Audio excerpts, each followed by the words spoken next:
Buenas, ¿qué tal? ¿Cómo están? Hoy vamos a hablar acerca de la políglota complutense. Es una edición griega del Nuevo Testamento, es histórica, es una obra de un montón de eruditos en España en el siglo XVI, así que espero que les guste. Vamos a hablar de su historia, vamos a hablar de su afinidad con los manuscritos de la familia 35 y bueno, espero que sea de bendición.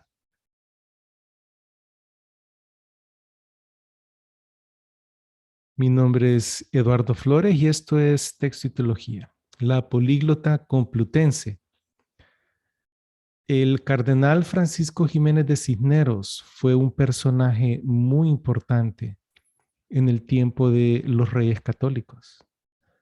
De hecho, él fue confesor de la reina en 1492 y llegó a ser arzobispo de Toledo en 1495, que es una posición muy importante a nivel eclesiástico. Él fue político, fue religioso, no fue tanto un erudito, no fue un teólogo, sin embargo, él fundó la Universidad Complutense en 1499 como parte de la reforma dentro de la Iglesia Católica, pero no reforma protestante, sino reforma en el sentido de educar mejor al clero.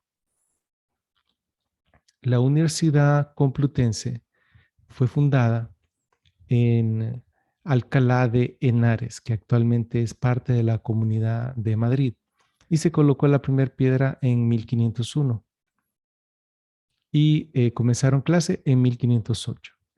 Ahora aquí ya existía un studium, ya existía el precursor de lo que vinieron a ser las universidades en Europa. Y en este mismo studium fue que comenzó la Universidad Complutense.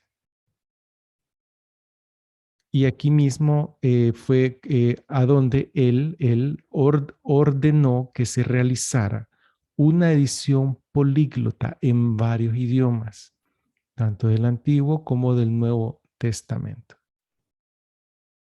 Esta fue iniciada en 1502, aquí mismo en la Universidad Complutense, y el Nuevo Testamento fue finalizado eh, y fue impreso en 1514. Sin embargo, estaba pendiente todavía el Antiguo Testamento, que fue ya finalizado en 1517.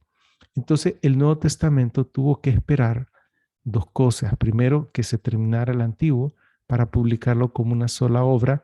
Y segundo, el permiso o la bula papal para su impresión. Por eso, Erasmo de Rotterdam logró imprimir su texto de primero en 1516. Fue publicado hasta 1522 y es que este señor, el cardenal Francisco Jiménez de Cisneros, él falleció en 1517. Entonces, esto vino a retrasar un poco la obra, la publicación de la misma. Él no la vio publicada. Sin embargo, él logró armar un grupo de eruditos para que la hicieran. Así que se publicó en 6 tomos. Estos 6 tomos, los primeros 4 tienen que ver con el Antiguo Testamento.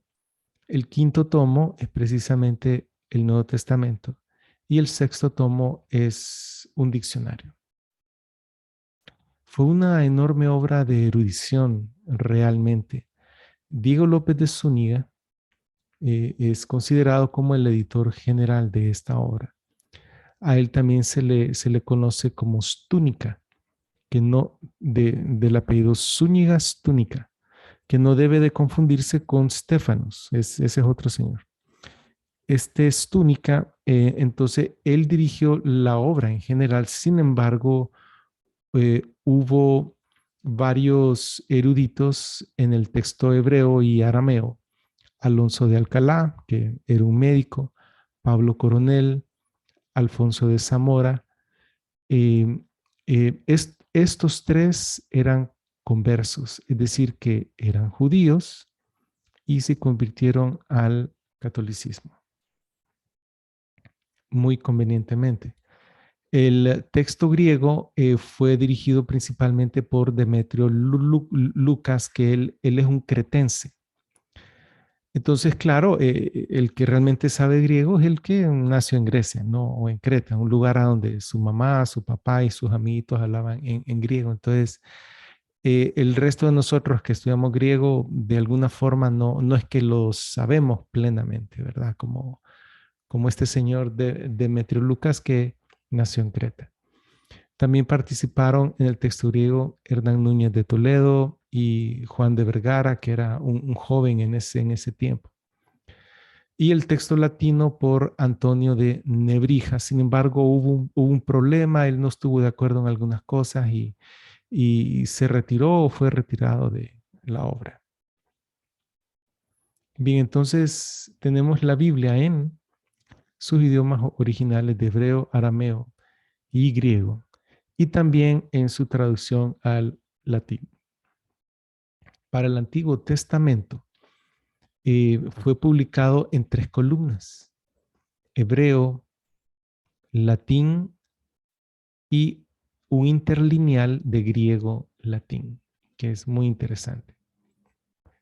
Aquí están las 3 columnas, pueden ver los caracteres en hebreo a su izquierda, la de en medio es la Vulgata latina y la que está a su derecha, y pueden ver el texto en latín arriba y abajo el texto en griego, ¿verdad? Por ejemplo, ahí dice algo así como unu in holocausto.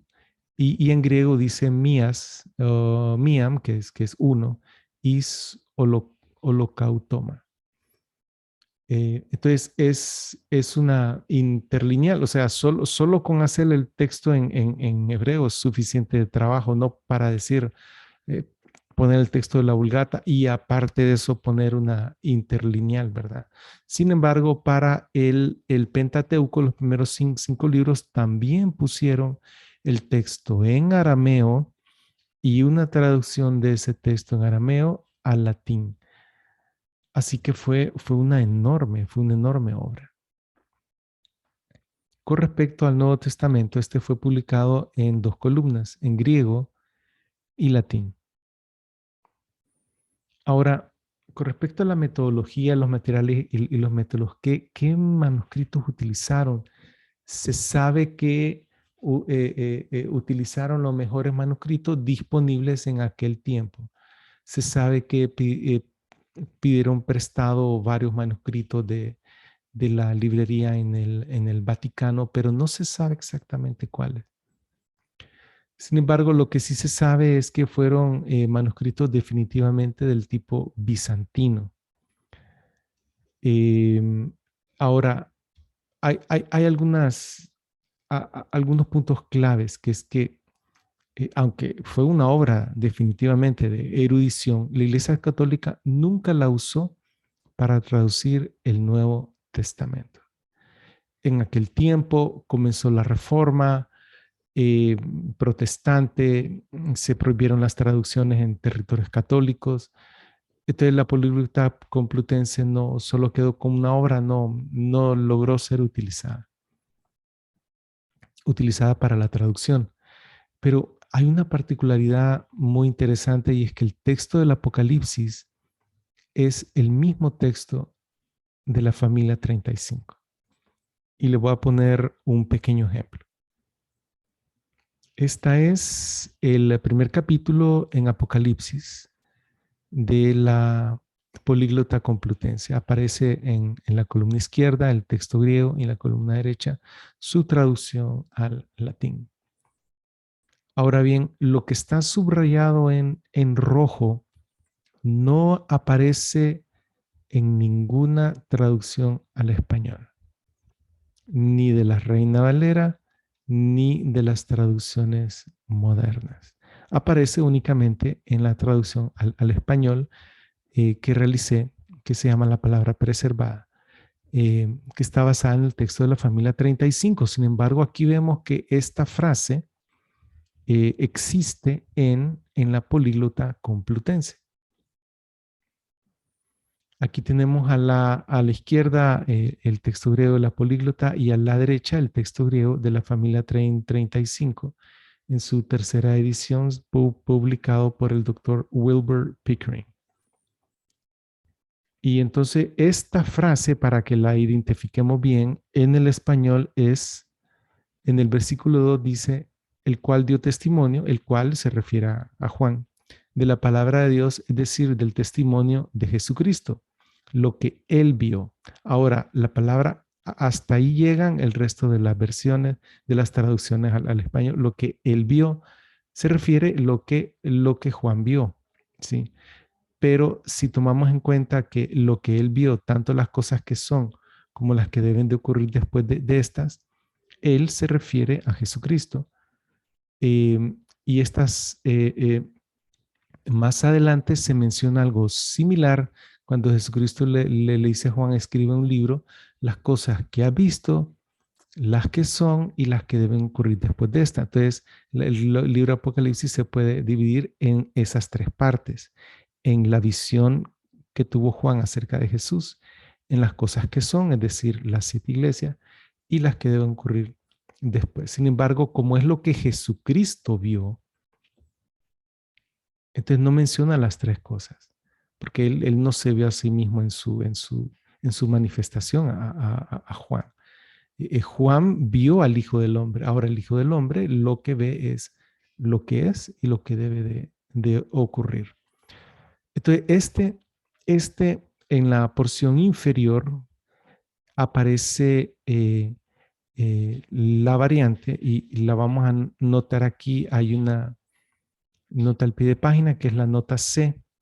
Entonces, la variante larga aparece como texto en la familia, en estos manuscritos, en el 52% de los manuscritos del Apocalipsis y precisamente en la políglota complutense. Esta doble raya es para indicar que la segunda variante, que es solamente el vio, es una variante distinta. Esta variante aparece en el texto recibido y en el 48% de los manuscritos. Entonces, aquí colocamos al final no KX, es decir, la masa bizantina no tiene una mayoría y este es uno de los problemas metodológicos para el texto mayoritario, que aquí no hay mayoría bizantina. Tanto el problema metodológico para el texto mayoritario y para la Robinson y Pierpont, pero no así para el texto de la familia 35. Entonces, en resumen, tenemos la políglota complutense. Resulta ser un buen texto. No hay traducción al español. Y esta sería la ficha técnica. Es un buen texto, 1522 por Cisneros y Stúnica. Se desconoce cuáles son los manuscritos utilizados. El texto aparece en 4 idiomas originales.